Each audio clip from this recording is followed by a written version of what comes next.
What experience made you grow up? Going to college. My first month there I realized, through some rather ugly incidents with friends, that the depression and anxiety I had been dealing with for years wasn't going to go away just because I was out of high school, and that I needed to get help for it. Got help, and since then my mental health has been better than ever.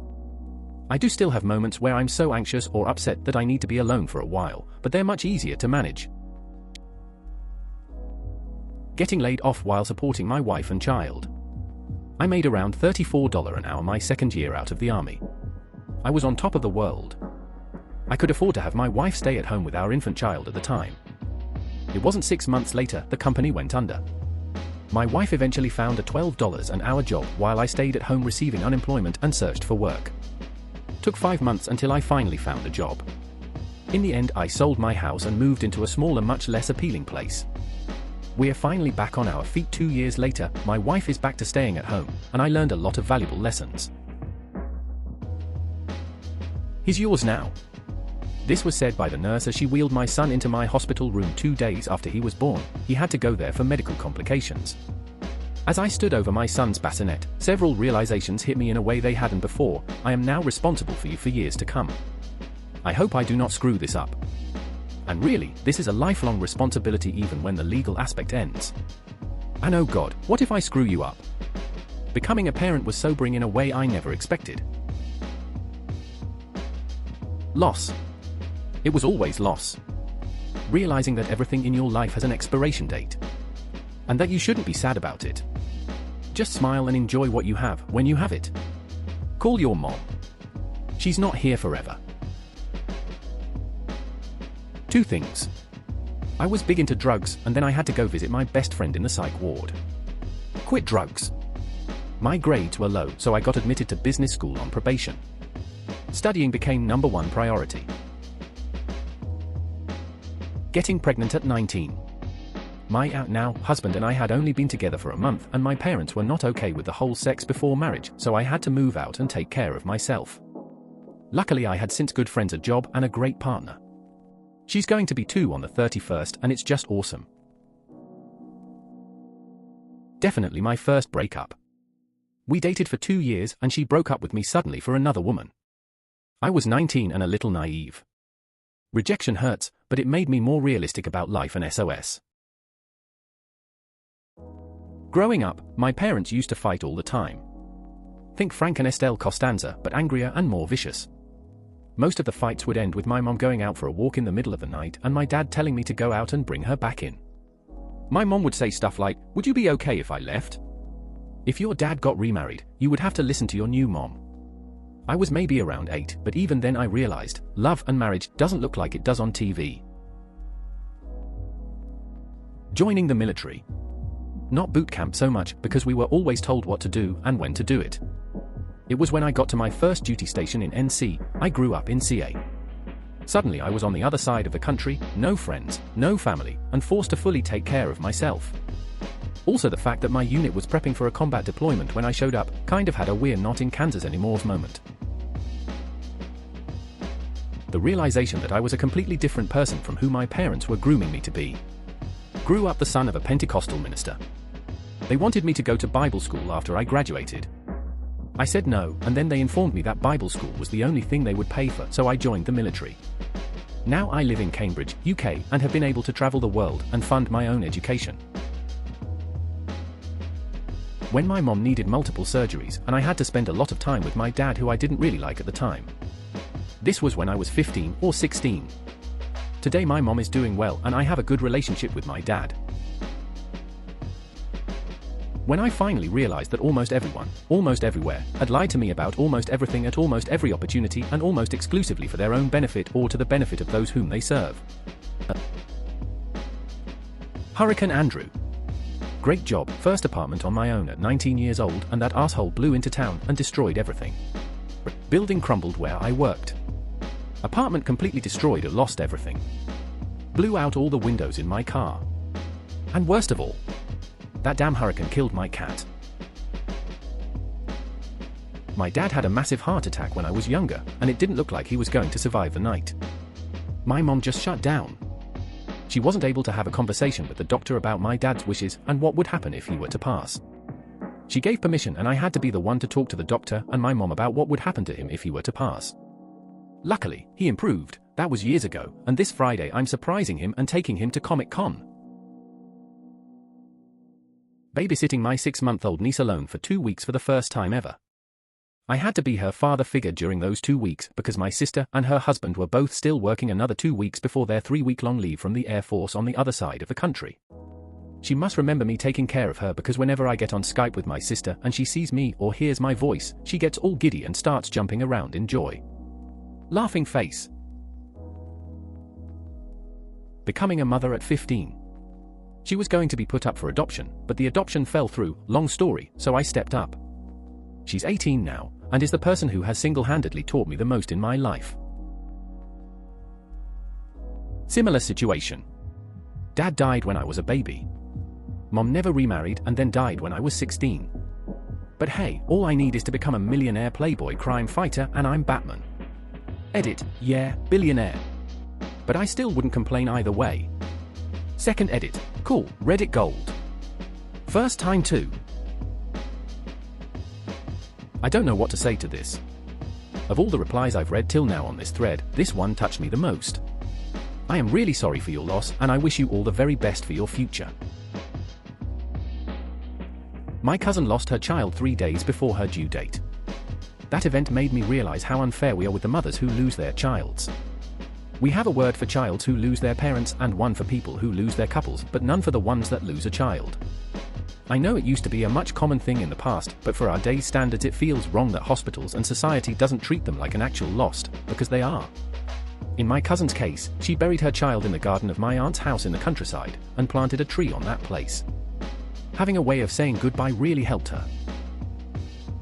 It's still really common. But no one really talks about it.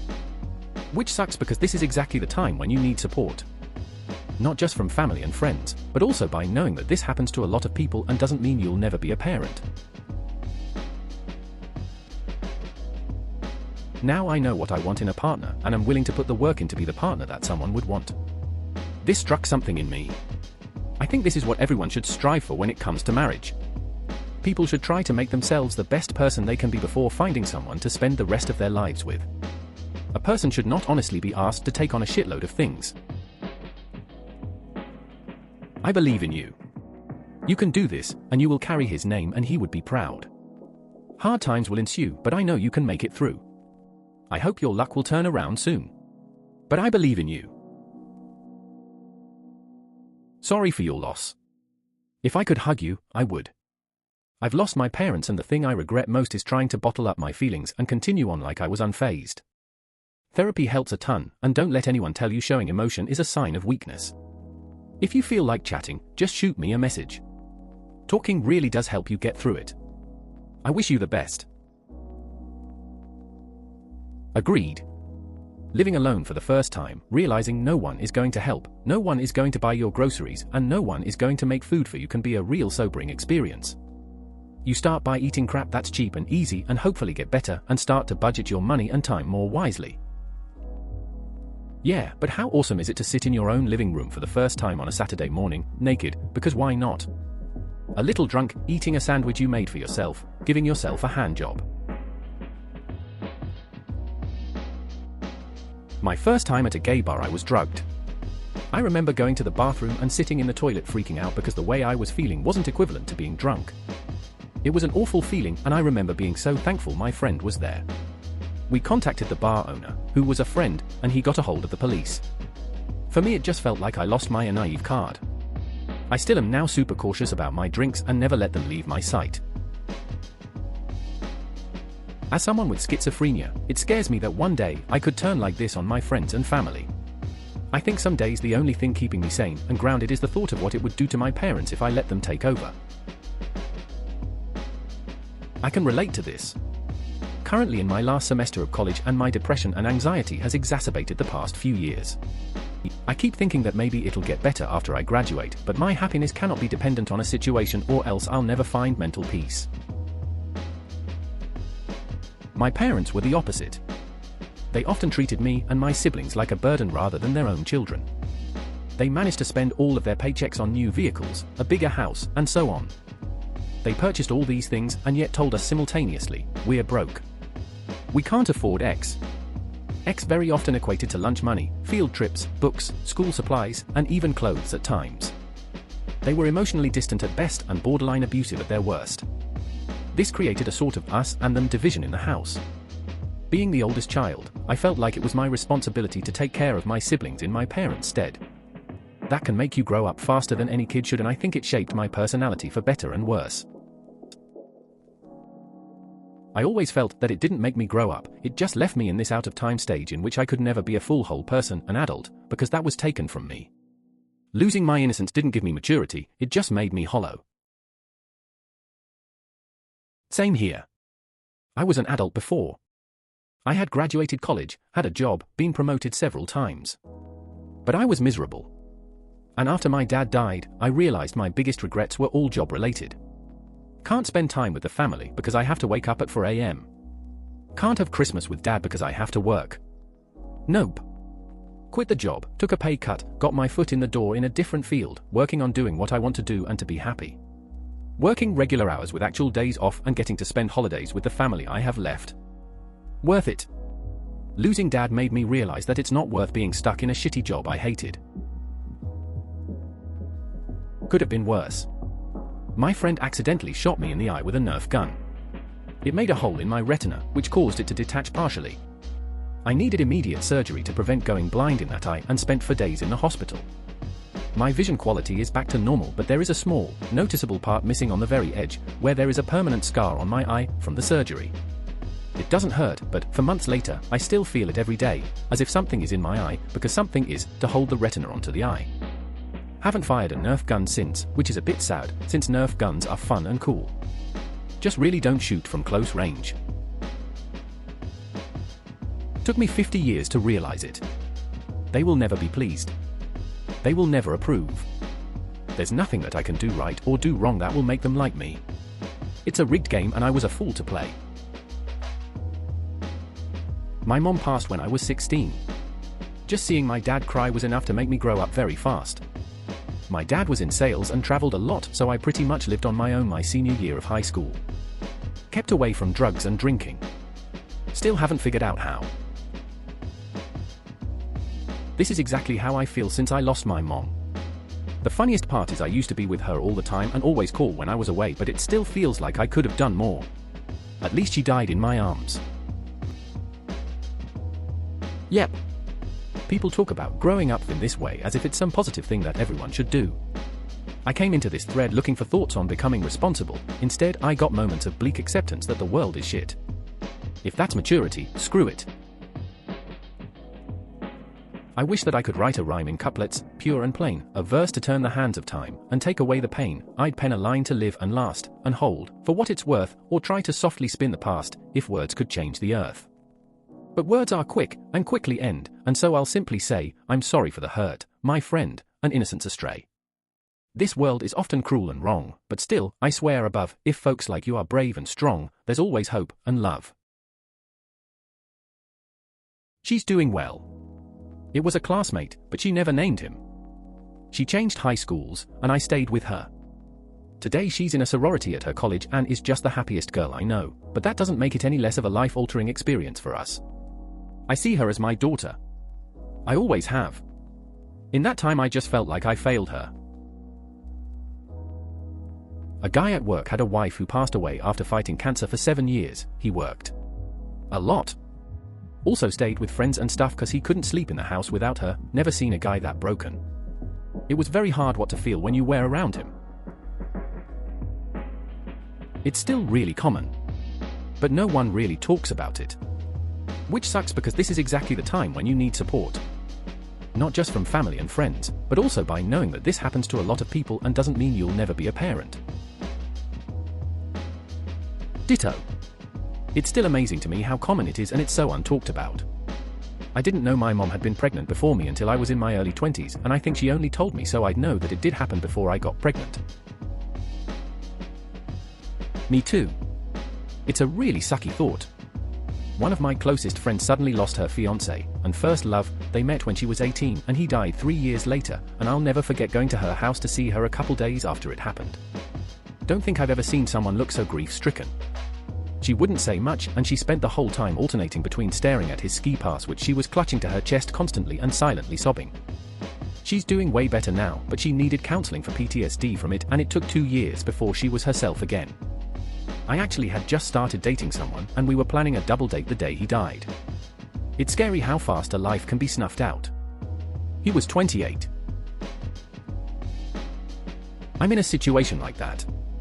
Not divorced, but things have gone downhill fast over the past year, and divorce is a distinct possibility now. It would have been absolutely unthinkable in 2013. The first few years were awesome. Even if you meet the perfect person, that just means they're perfect for you at that particular place and time, based upon the 95% of them that you know about. There's no guarantee that things won't go to shit in the future. All you're doing by being careful about who you marry is improving your odds. If this does end in divorce, I will never go near an altar again. People often say after someone dies, even someone you hate, that you will regret not having fixed things with that person. And I can honestly tell you that is bullshit. I just wanted to say thanks for writing this. This year will be 6 years since I spoke to my mum.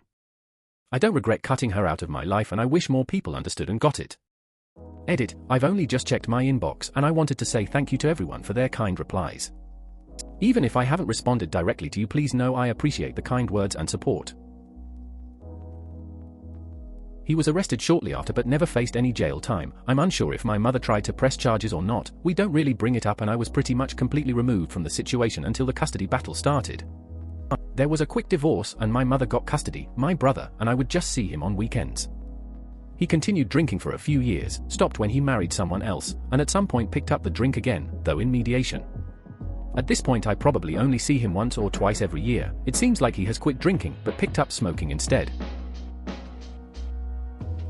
Even if someone is exactly who you think they are, someone you love, heroin will take away that person and replace them with someone you would never love.